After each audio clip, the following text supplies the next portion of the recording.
Hey guys, this match is going to be against Vnrock. Remember that name because there's going to be a surprise at the end and you're going to want to know that name when I reveal that surprise. His record is 106-59 with the rating of 1021. And here we go. We are on Desert Oasis and the matchup is Psy, the red Zerg in the top, against Vnrock, the blue Protoss in the bottom. And as I said, there is going to be a treat at the end. I can't tell you what it is right now. You can skip to the end if you want to see it because it is going to take up a little bit of this video. Probably about 5 or 10 minutes at the end are going to be that. So you can skip to the end and see that, but this is going to be a good game as well. So you can watch it. I don't really care. I just want to make you guys happy. I'm a people pleaser. But this is going to be on Desert Oasis. We've got the long travel distance. As all of you know, this is one of the longest travel distance maps in StarCraft 2. However, air is a good option because the travel distance is short. So are Reapers. Well, Reapers used to be a little better. I think they used to be able to jump up here. Not anymore. And also, in patch... let me bring up the production tab for those of you who want to see the builds. In patch 1.1, Blizzard is going to implement some destructible debris on this and on this, I'm assuming, to make the map, to make the natural a little bit more secure. I think this will benefit Zerg players a lot just because it's really difficult for them to hold a base when there's two chokes like this. The enemy can come around from either side. So that's going to be kind of cool. They're going to be adding rocks. I'm assuming that's the position of the rocks because that's the only choke small enough for rocks to be. 15 pool, or 15 gas out of me, 14 pool. Are seeing a gateway from Vnrock. More like Vncock. Being very annoying and harassing my spawning pool. Gas is up. Going to put some drones on that right away and get my ling speed as soon as I can. I'm not going to be going for any kind of early aggression. I'm probably just going to get the lings to just chill out here. And Zerglings are so awesome on this map because you can basically just drone up hardcore and just stick some lings out here. And by the time you see this, you can just mass out whatever units you need to and defend against any push. So it's pretty sweet. The only thing you have to be careful of is any kind of air.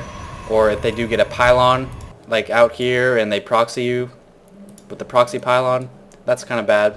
So, yeah, I guess maybe lings aren't that good.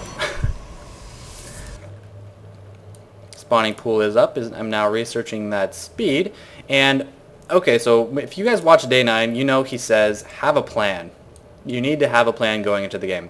My plan for this game, because it was on this map and I saw that his build wasn't anything out of the normal, I did see his gateway, I saw a cybernetic score and his gas.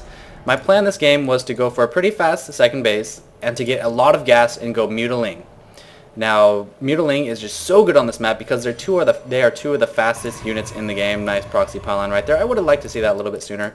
And they're just so good at moving around the map. You know, you can come around here, attack the natural with the lings while you're harassing the probe line around here. Now picking up his second gas. And it's just a lot of fun to play with, especially once you get a really huge number of mutas, like maybe 14 or higher, I'd say. You can it's just so damn annoying as a toss player. You almost have to get phoenixes just because they're just going to be bouncing around everywhere and just shooting their little glaive worms everywhere. But yeah, we've got that proxy pylon set up. 2 gates. Looks like he is getting a Twilight Council, so already a little deviation from the standard Protoss play. Standard? What is standard nowadays? 5 Reapers, I guess. Unfortunately, the Protoss can't build Reapers. He should be getting Reapers, but he just can't.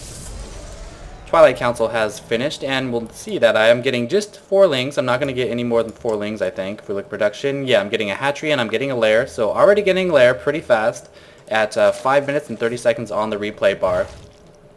And I'm going to be dropping that Spire as soon as I can, as well as a 3rd gas. Not sure if I can fund 4 gas. My minerals will just be a little bit too low. And here come the lings. They're just going to chill outside the base and just hang out with these zealots. What's up, guys?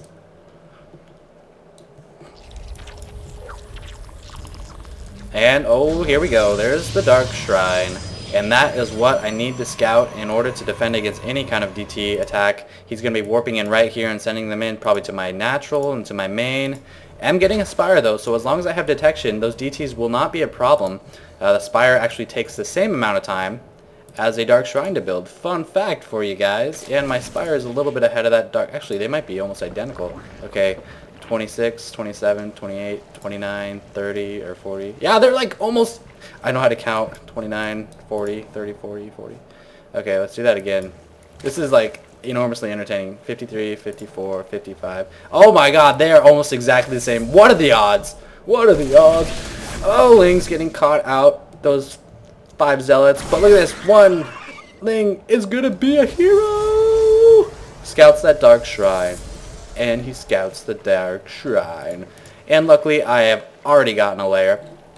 If we look at the Harvester tab, 32 to 26, scouted the dark shrine. I am in great position. But these zealots are moving out. And with no Lings here, what am I going to do against these zealots? I don't even know they're coming. I have no defenses at my natural. All I'm getting right now are drones, apparently. I don't know that my spire is finished. And there we go. There's 1 muta. 2 mutas. And I've got an Overseer at my main and an Overseer at my expansion doing a little bit of patrolling, but I still don't have anything to stop these zealots. Here are 3 Dark Templar warping in from this pylon. He's not doing any kind of expanding, but right now I'm not in good shape. I didn't really get any stationary defenses or even any mobile defenses, really. Some mutas popping out, and they're going to have to do all the work. Zealots now wandering into my main, picking off a drone. No, didn't even kill any drones, but these Dark Templar will. And I do see them, but I can't do much about them. This hatchery is just going to go down so fast. He doesn't have any upgrades on his lots, though. DT is moving into the main, being extremely annoying. I'm going to try to micro the Queen out of the way. Hatchery did die. Drones are like, where do we go? Queen doesn't die, but now he's just picking off my drones. 3 mutas just don't have the DPS to kill these Dark Templar. If I were to attack with my drones, that would be a very bad idea just because they'd get torn up in 1 hit. So instead, I'll just sit them there and let them get chopped up by the Zealots and Dark Templars. No anti-air from him yet. Are we going to see anything? We do have another gateway. That's about it. Running my drones around, and he's focusing on the lair. I've got 4 mutas attacking him down, and now I'm going to bring in my drones to help as well. And I start attacking, and the reason I pull away is because I anticipated that he might try to switch targets and kill drones because he realizes he can't kill this lair. But he doesn't do that, and all of his forces go down. A couple more stalkers, 3 stalkers, and he's got another proxy pile. That's kind of weird. I guess that's not enough room to warp in or something. And this loser is still kind of patrolling over there, didn't do anything. So lair is at 510, bringing in some mutas to do some harassment as much as I can, but stalkers are now running into my base, and what he's going to be doing is aiming for this lair. I do have a spine crawler coming up, but it is way far away from being finished, so I have to pull these mutas away. I don't have a choice. Luckily, stalkers don't do fast DPS. They do 14 damage to the lair, -1 because of the 1 armor, no upgrade, so I am surrounding him with my drones, able to surround 1 stalker, 2 of them are getting away. And the problem with drones, and any kind of worker at all with surrounding, is that they get pushed around very easily. So even if it looks like you have a good surround, they can usually squeeze out of there. And oh boy, he scared away my Overseer with those stalkers. I didn't replace it. And my lair goes down. I'm at 295 minerals, had to cancel a muta, and I'm going to be putting up another hatchery. And this DT, and still, like, my hotkeys this game were terrible, so terrible. I don't even have this Overseer hotkeys. He's just being a retard over there still. And finally bringing this Overseer in, and I don't think I even killed the DT. No, he's just kind of chilling down here. So what do I have right now? I've got a pretty strong muta force. How many mutas do I have? 7 mutas to his 2 stalkers and 2 Dark Templar. And he doesn't have an expansion, so I have a couple things going for me right now. I don't have any bases, that's not good. And I'm also pooping. Yeah, this is what I needed to do. Get a spine in each of my bases. Spines do pretty well against DTs.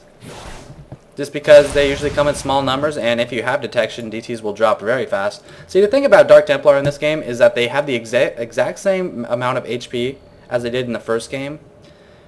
And a little bit higher.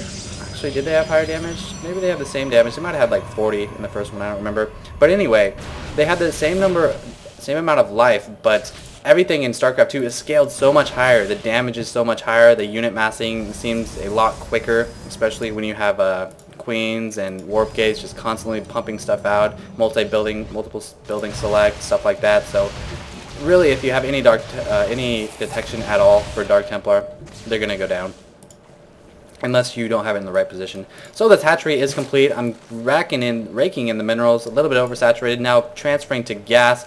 So I'll bring up the unit tab for you guys just because at this point in the game that's more important than the production tab. So 7 mutas and 2 lings against 9 stalkers and a DT. He's got so many probes though, and you know, he's doing all this damage to me, harassing, just all sorts of damage, and yet he's not expanding. Why would you not expand? He's in great position right now. He just has to kind of keep his stalkers in his base. He's still got these great proxy pylons set up right here.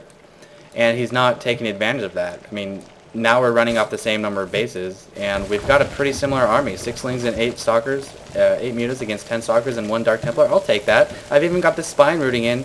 And he looks like he might push up, but he backs off a little bit before getting prodded by that. So good sense right there, knowing when to back off against this force. Now picking up that expansion. And I do shoot him down a little bit from the cliff. I believe he cannot shoot air units that are above cliffs. I'm not positive on that, I'm pretty sure. But it's pretty tough to even stay out of range with Mutas as far as sight goes, just because their range is so small. So not any lair yet. He would have been extremely well advised to take out this Spire, because I can just continue to pump out Mutas. And Mutas, not too good against Stalkers or Sentries. But when you combine them with Lings, which Stalkers and Sentries do terrible against, unless you have some nice force fields, then they're going to be so darn deadly. Now he's backing up his Stalkers, trying to fend off these Mutas, able to kill 1 or 2 probes. And what I've said before is focusing on gas workers is awesome, just because they're going to forget to put them back in the gas. And you'll see here, he probably didn't even notice it because I was focusing this, and the bounce killed the probes. So he's now running off. He's actually got too many probes on here too. So now he's running off of 2 bases almost, but only 4 total on gas. Not counting the extra ones he has. 2 spines right here, so I've got a nice little defense here against any kind of stalkers he might bring out. And these overlords are doing a nice job of pooping creep up there. Look at this oversaturation, man. He should have had an expansion up a long time ago. Whoa! Okay. Now, I was poking around here, and now he has the sense to move his stalkers over here. I guess he expects some kind of extra harassment, so he is going to be meeting these Mutalisks. Now moving them up to meet them. Picking off, nope, I don't think he picked any off. I've got 12 still. Let's go back to the production tab. I'm getting my second hatchery and a lot of Mutalisks. Now moving his other Stalkers up to meet these Mutas. Once again, I am able to pick off 1 Stalker. He kills 1 Mutalisk. Still running off a hatchery. I don't actually recognize that I don't have a lair right now. I kind of forgot about that. Second base is up. Transferring some drones. Yeah, there we go. And notice my transfer this time is much larger than I would normally use. And that's because the main is almost mined out. Flying down some Mutas again, but meeting some more Stalker forces, losing another Muta. I need to like fly down around here, or maybe just go back into the main. I don't pick off that pylon, almost pick off that pylon. Wouldn't have mattered though, he is powered right there as well. And if we look at his base, he's running off 5 warp gate, 2 bases. I'm running off 2 bases somewhat, not very well saturated, and I'm getting a lot of Zerglings. Now flying down here, and he spots it fast, runs over, kills another Muta. So this guy is just on top of his game today. Meeting all my Mutalisks before I'm able to do much for them. Oh man. Man, I promise, like, I don't do that on purpose. Okay, I have to respond to him. There we go, there's a nice little transfer of probes. And continuing to rally some Mutas. I do have 1 attack upgrade, so that's pretty nifty. And just running off 1 gas here. I am pretty heavy on the minerals. I'm spending a lot of money on Zerglings right now, not getting too many drones, just because I feel like he's going to be putting pressure on me anytime, but little did I know he's just kind of camping in his base for a while. Reinforcing some Mutas. He is researching charge as well, and he is now completely mined out of his main, so I'm back in this game, I'd say. Getting attacked from my Zerglings. Might be able to pick up this gas. No, his Stalkers will shoo me away once again. And you can just see the power of air on this map. I have a smaller army by far, I believe. 42 Lings, 14 Mutas, pretty close. But I do have so much map control. I'm just flying my Mutas all around his base. Now it looks like I am checking out the tower. Does he see them? No, he does not even see my Mutas. However, looks like he is positioning his Stalkers to try to stop them over here. Yeah, good game sense right there. Yeah, protecting these geysers, still only running off 1 of the geysers. One of them is completely empty of probes. Just continuing to mass Mutas. Production tab, getting 1 attack for my Zerglings is going to be extremely effective because I have so many of them. My main is almost mined out. I could stand to take another base as well. I didn't play extremely well this game. It was kind of sloppy. You saw with the DTs killing that, with the Zealots killing that. Picking off a probe. Now scouting out this third base. Clump of mutas. Oh, I'll kill you, Stalker. Oh, no! No! I didn't mean to do that. Oh, the glaive bounce killed that poor Scantipede. Where's his brother? Where's his brother?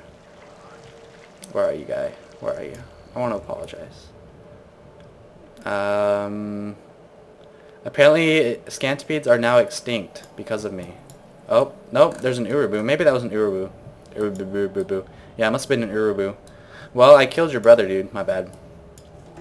A lot of mutas. Just now getting a Stargate, pumping out even more lings.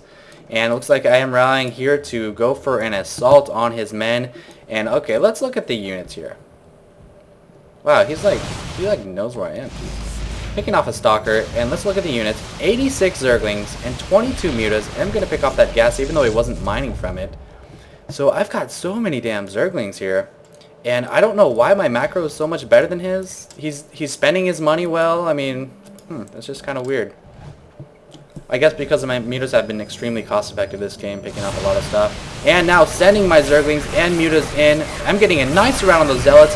I don't really care what my mutas attack right now. I'm not going to really tell them to focus the Stalkers or focus the Zealots, because if they focus the Zealots, they'll help the Zerglings get in and deal more damage to the Stalkers faster. If they focus the Stalkers, then you know, you're killing what is attacking them, but it doesn't really matter either way. My force just heavily outnumbered him. Now at 39 Zerglings, 21 mutas, and this might indeed be a Psy moment. No, it looks like it will not be a Psy moment. And what I mean by Psy moment is, oh, I just killed your entire force. I'm going to run away now. Yeah, it looks like I am pushing in a little bit further. He's got a nice little funnel going here, though. Oh, no. No. Yeah, I'll kill your gas. I don't want to win the game. I'll just kill the gas. Have picked up my third base. Production tab, just continue to pump mutas and Zerglings. He's not really getting anything to respond to that. He is sending in another Dark Templar. And my Overseer's pretending he's an Overlord, or these Overlords are pretending to be Overseers. I don't know. But, yeah, looks like he is going to kill my Queen, though. Run, bitch, run. Oh, she lost the creep, and that just owned her. So he is dicing away at my evolution chamber, and the reason he's doing that is to prevent any kind of spore colonies, which I don't really understand because I have an Overseer. Kind of weird. Meanwhile, he did pick off this hatchery at my expansion. Man, my Overseer management this game was just horrible. Horrid. Zerglings down here keeping track of that expansion. Probably an accident, to be honest, but I'll pretend like I meant to do that. Good job, Zerglings. And finally picking off that evolution chamber. Zerglings and mutas running in, trying to kill him, but they don't realize that you can't actually see them. Now right here, what I should have done is attack my own Zerglings and had the glaive bounce and kill the Dark Templar, but I'm just not that retarded, so I didn't do that. What am I doing? This is fucking pathetic. Shut up, cat. Yeah, I know I played bad. Shut up. No. Get off me. Okay. But let me speed this up for you guys. This part's kind of boring. So yeah, this game just kind of goes to show you that if you have detection, use it right. Now he's getting Archons, which are going to spell trouble for my mutas and my Zerglings. They don't do as much splash as they did in the last game, and I think their attack is a little bit slower too. Running in my Zerglings, trying to get an okay surround, and now look what I'm doing. Focusing down the first Archon, focusing down the second Archon, focusing down the third Archon. Looks like most of my Zerglings are now dead, but I've got a huge muta force here, and I'm going to run these Zerglings up and assist my mutas in taking out what is attacking them. And it's going to do a pretty good job. We can see I have about 16 mutas left. He only has 5 Stalkers. I do destroy his force. And that is going to be GG. I'm not going to make the same mistake again. I'm just going to keep rallying units here. And, or I'm going to make drones. But, yeah, he's only running off one base, and it's already halfway gone. Doesn't really have anything to deal with all these mutas. So, good job. Nice muta play. Good mobility on this map. And I was able to take the game against an opponent who's got about a 2-to-1 ratio, but didn't seem to play all that well for some reason. So I hope you guys enjoyed it. Stay tuned. Here comes the surprise. in just a moment after he GG's. There we go. So thanks for watching, guys, and like I said, more coming right after this.